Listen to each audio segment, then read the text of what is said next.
has been growing over the years, and right now there's an explosion. Everybody is getting into it. Everybody is about experimenting with it, and we are happy because the art form is growing, and you can see upcoming artists becoming so good at what they do, and they are getting into the highest of heights. Some of the challenges we face in the graffiti art scene is that it is a bit strange, especially to the older generation, and it has a bit of some mystic connotations to it. Either it's aligned to politics or aligned to a bit of ignorance and arrogance, and sometimes very egoistic ways of communication. But then for us, it's just an art form. It's a platform for expression, and that's what we use it for. And especially for the main artists, we also capitalize on it to use it for educational purposes. So for us, we believe it's only a matter of time when everybody will acknowledge how important it is for everyone. So we hope very soon it will be acceptable in all scopes of diverse cultures. The message we carry across in our work and personally in my works is actually depends on different programs and projects I'm working on. So when I'm doing community projects, I want the community to come up with an idea or an issue they want addressed. Then we come in and use art to address it. When I'm doing my personal project, it's about things that concern me, things that I care about. So that could be as wide as it can. It could be social issues, political issues, sometimes personal issues.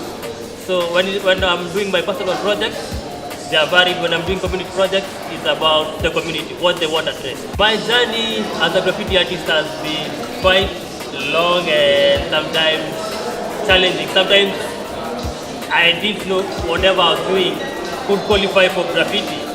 Now looking back when I can tell. When I was a very young boy, I used to enjoy art, especially on matatus and on newspapers where we had caricatures and all this social commentary. So growing up, I grew up enjoying that and started trying it out. I did know at some point I would end up doing it as my full day job or thing.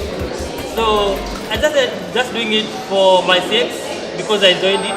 Then I found out that there are other people who also enjoyed it, and by the day people wanted to see a lot of it. So at some point I started getting paid for it. So that is how I found myself into it.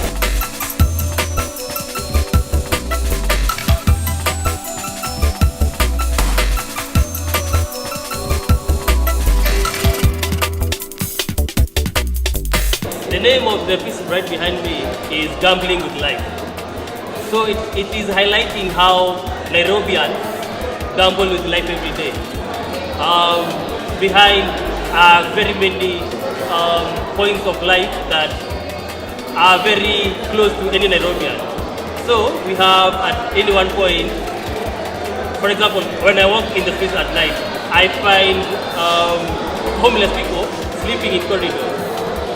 We have comfortably accepted that their name is street children or street families, which means streets are their homes. So anytime you're in the street, you're in somebody's home. Anytime you're walking on a corridor, you're walking on somebody's bed. So how as a society have we come to a point where we've accepted that we should be having street families? And now that reflects on so many other points. On one side we see a gambler who's doing the cup trick, and every day I see people lining up to participate in that. So for me, I know there's no need to be genuine, but there are people who believe in it and want to try. So it shows how desperate sometimes we get as a people, and we are willing to go to whatever extent to see if we can make a buck that day. What I'd advise upcoming street artists is, first of all, know as much as you possibly know about the art form. be open to learning so many new things. I feel like a beginner every single day. And be ready to experiment with everything that you can experiment with. And just go out, try out whatever comes. Ask for help when you need it. I know all that street artists will be more than willing to help with any kind of assistance you want. And with that, you're good to go. When you believe and you begin, then you will become.